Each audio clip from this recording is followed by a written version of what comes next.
Hello everyone, in this video we will guide you through how to create stock entry in TechCognics ERP system.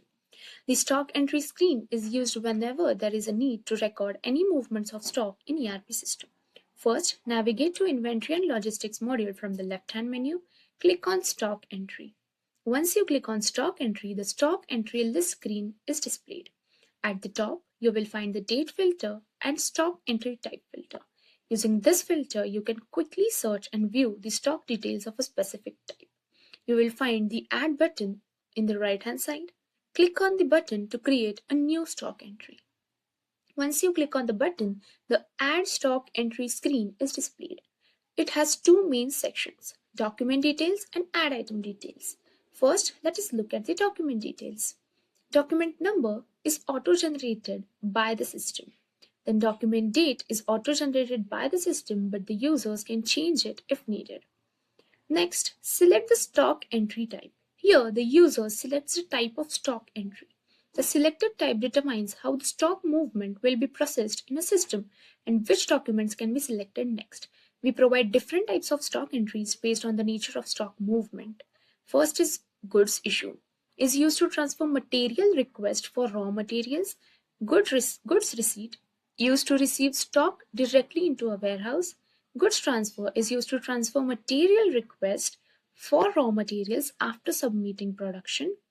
Then goods transfer for manufacture, repack, and stock transfer used for after production from WIP warehouse to finish warehouse. If the stock entry type is not available, you can create new stock entry type. Then we'll select stock transfer. Once the stock transfer type is selected, the production field appears and shows the relevant production details. Select the production. Enter the remark.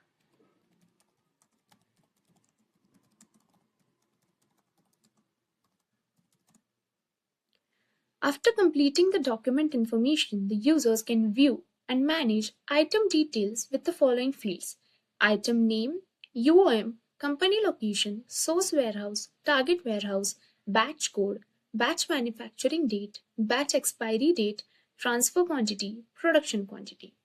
So the company location is where production is executed. Source warehouse shows the warehouse from which the stock will be deducted. Target warehouse shows the warehouse where the stock will be added after the transaction. Batch code displays the batch number associated with the item.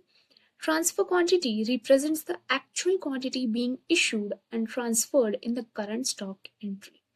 Then the production quantity, the quantity which is manufactured in production. Using the edit icon from the action field, we can edit the details of the item. When you click on the edit button, item, UOM, company location, source warehouse, batch code, manufacturing date, expiry date, and production quantity will autofill. We need to select the target warehouse and we need to enter the transfer quantity. Then click on update button. The item details will be updated. Then click on submit to successfully transfer stock. Click cancel to discard the changes. Then we'll click on submit. The stock entry submitted successfully. As you can see, the status is submitted. The stock entry screen is used to record and manage all movements of stock in a systematic and controlled manner. This includes issuing raw materials, transferring stock between warehouses, and tracking inventory accurately within the system. Thank you for watching. Like this video, comment if you have any queries, share this video, and subscribe for more updates. Thank you.